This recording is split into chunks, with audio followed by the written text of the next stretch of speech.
First week in January, and it's cold.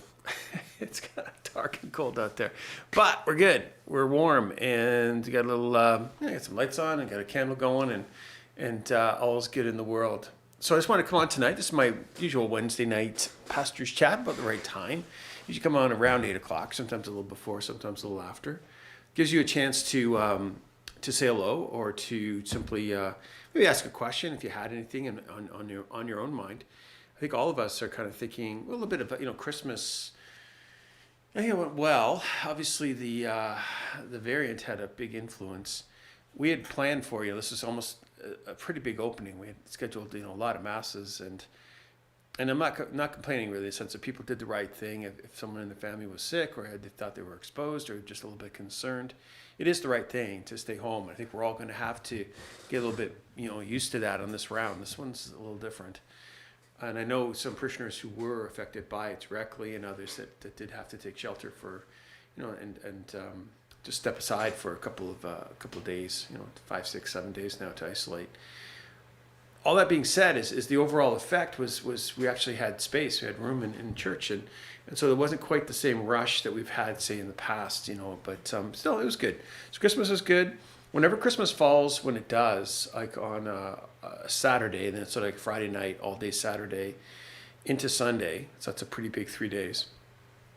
And just the way it works with the holy days, that when we do it again for New Year's. So I think we did 22 masses, I think, in this just little course of 10 days. So we're just putting together those stats for the quarterly report. So that's just how I know that. But so pretty busy time, but good. Okay, so that was good. So we got through it.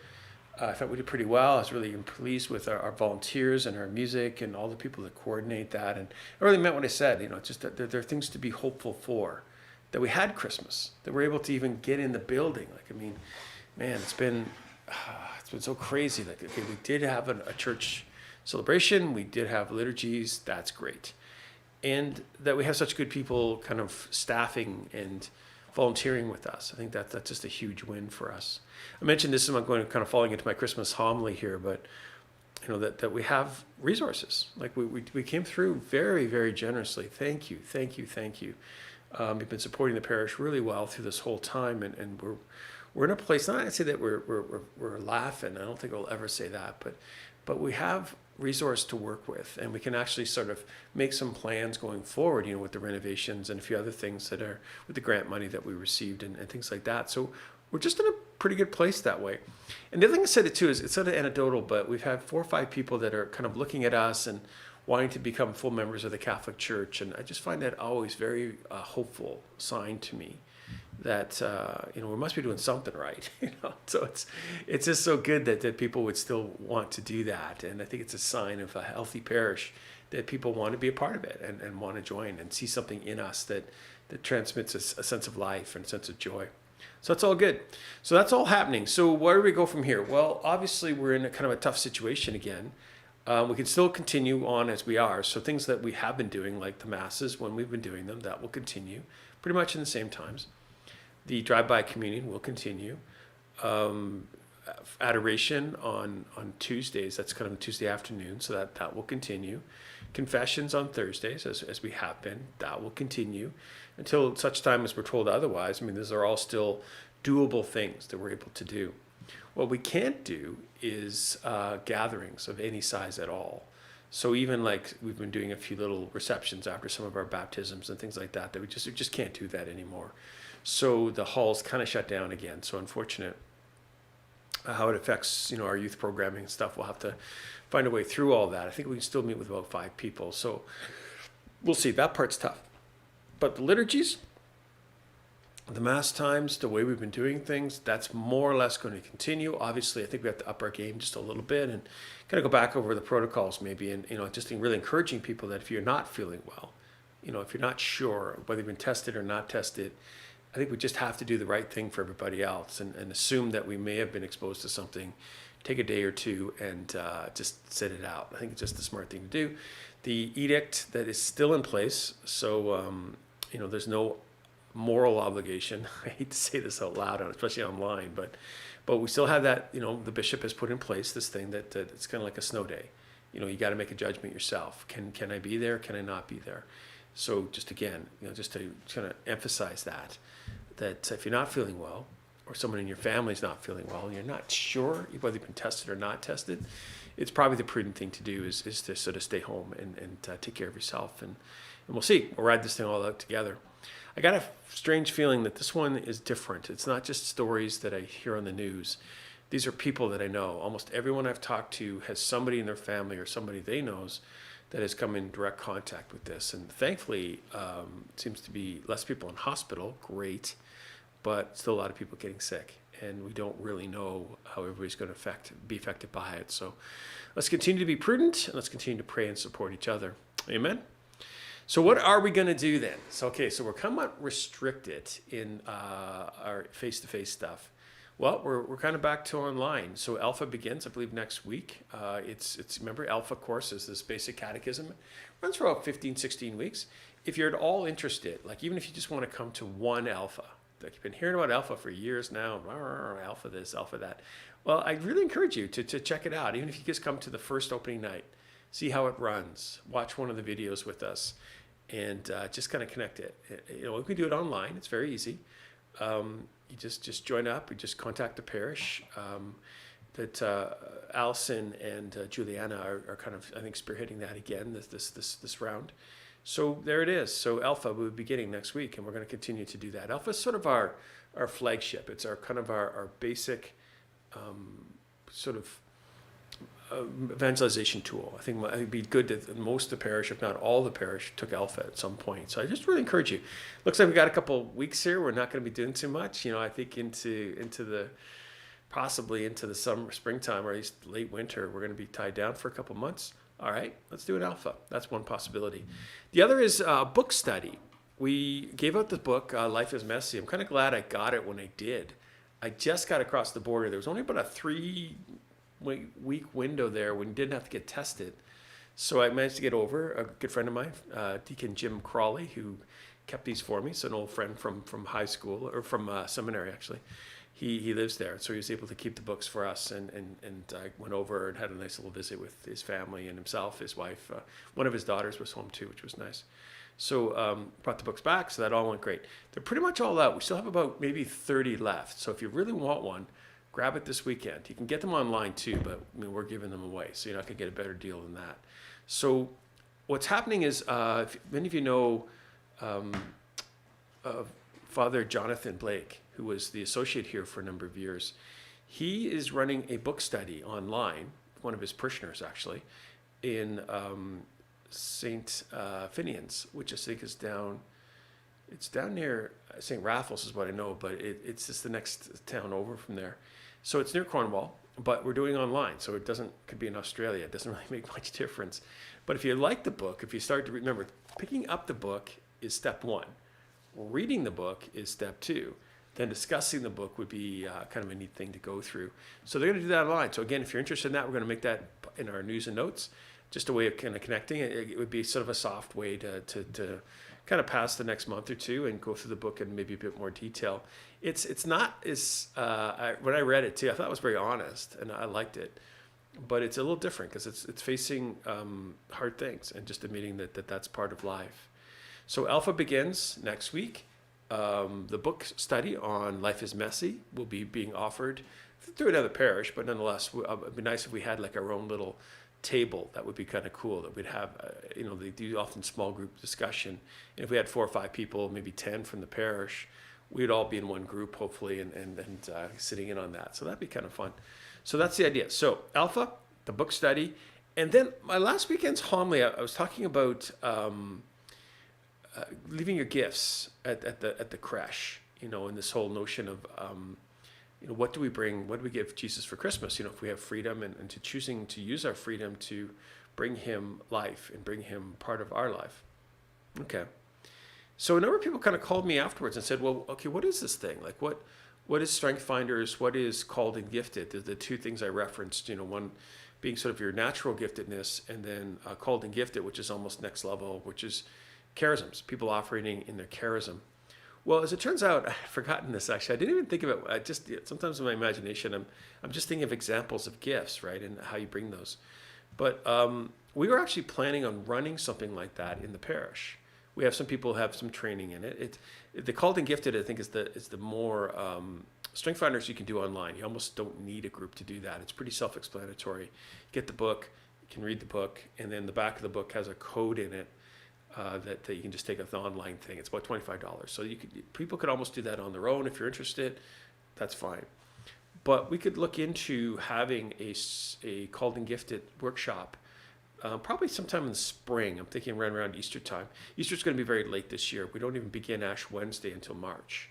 So it's going to be a late kind of always makes well, it's good and bad, because by the time Easter's here, it's going to be much better weather. It's not just getting better; it will be into the spring, well into the spring. So sometime in there, maybe a good thing for Lent, rather than doing like a Lenten. We'll see what we can do. First thing we know is people are interested. So if you'd like to find out more about this, Strength Finders and Called and Gifted and how they work, particularly Called and Gifted. If you're interested in running a workshop, here in the parish, if that's something that you would be interested in, then let us know. Let Lori and myself know, and we can start to pull together enough people and see if we have sufficient numbers to make that happen. It was already kind of in the works, so it'd be kind of neat to kind of use that. I think it can be really a sort of a kickstart to getting things going again. So where are we at then? So I kind of start off by saying, well, we're caught in this new reality, right? Okay, well, this old reality that's ongoing, but this new variant, this new chapter with what we're doing, pretty modest. We can't get together the way we'd like to. We're a bit limited, but we're not starting from scratch. We can still do online things like we're doing right now. We can still try to do things together a bit more. If you remember, we went through a phase there where we did a Zoom Mass where we tried to get people to connect a little better. So right now we can still gather in the church. Okay, let's continue to do that. Let's continue to stream. We could have maybe watch parties or things going on like that. So we can bring some of that back if we need to. But it's pretty modest goals. Those three objectives: get Alpha up and going, run a book study for those who maybe have already taken Alpha a couple times, and the people who might have had their interest tweaked by the Called and Gifted or Strength Finders. Okay, we can look forward to that. I really have now set almost like I'm thinking, okay, Easter. What are we going to do for Easter?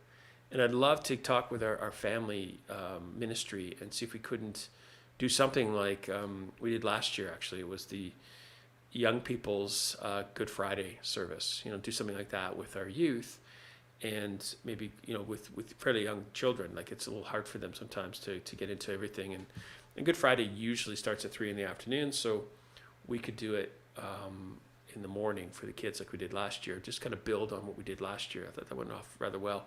So kudos to Caitlin. She did such a lovely job with the music. So Easter, and that sets us up for the Vacation Bible School, which we're going to be running again, we assume, this summer.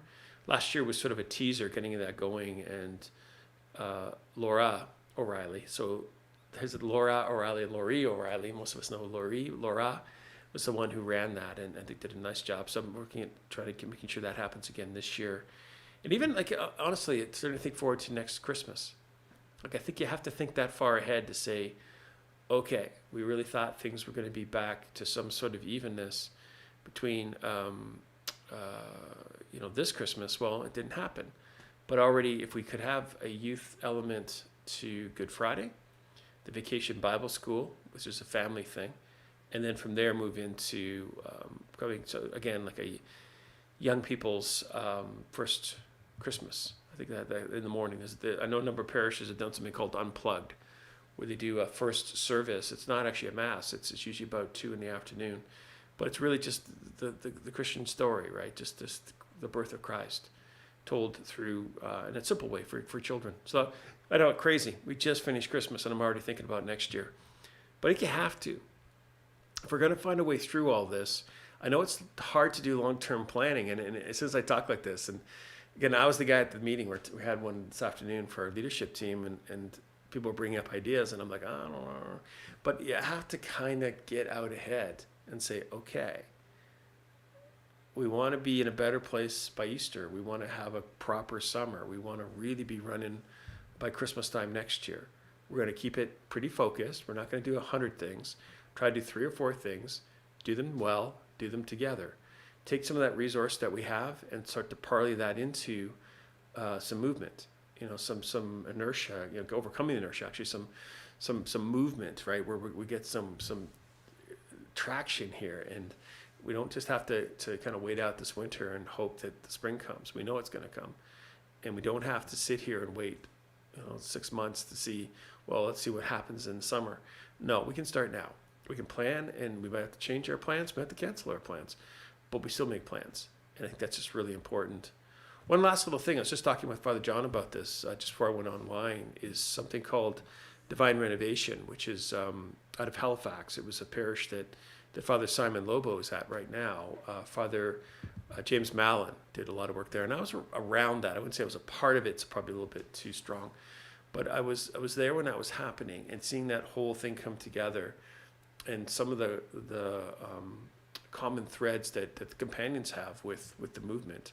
Just part of why I think Simon was able to continue it after we left that Father James was moved to the diocese and was trying to implement it on a larger scale. So I think Father John, I'm hoping, I don't know what to do with Father John, but I'm going to take a part in a COVID.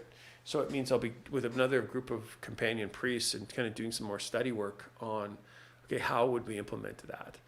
And what would that look like here at Annunciation? And a lot of it, to be honest with you, is just what I just explained to you. You make a plan, and you stick to the plan, and you hold yourself accountable to that. And you have to assume that things are not always going to go well, and it's not always going to be easy. And there's, of course, going to be problems. There's always problems. But that we can overcome these. And we work with what we have, and we do the best that we can, given our circumstance. And wherever we start isn't really so important. It's kind of where we finish. And that's where we want to be, deeper down into this. So my good friends, here's my last thought for you for the night. I'm just doing a little quarterly report for the parish. But that's the idea. We have resource. We have a little bit of inertia, I keep saying inertia. We have a little bit of momentum. We want to keep that going and overcome the inertia, which is sort of this kind of a Canadian thing. I think just naturally we say, well, it's winter time. Let's just shut things down, keep it quiet. But no. We're going to work through this winter, and we're going to get ready for spring. And spring is going to be our summer, and summer is going to be a fall, and next year is going to be better than this year. That's my plan. Now, how are we going to implement that? Well, let's see, one step at a time. So, Joseph, thank you for asking. I'm doing pretty well. I'm tired. I don't know what exactly that means. It's not like I'm worn down tired. I find in the afternoons I don't have quite as much snap as I would like to have. So it's been kind of hard the last couple of days. But overall, doing pretty well. I'll do better, I think, once we get just a little further past Christmas and a little deeper into this new reality. So thanks for asking. God bless all of you for paying attention or hanging in with me this long. So saints and angels intercede for you, and the Blessed Mother wrap you in the mantle for peace. May Almighty God bless you and keep you. In the name of the Father, and the Son, and the Holy Spirit. Amen. Stay warm, stay safe, and we'll see you in church. God bless you now.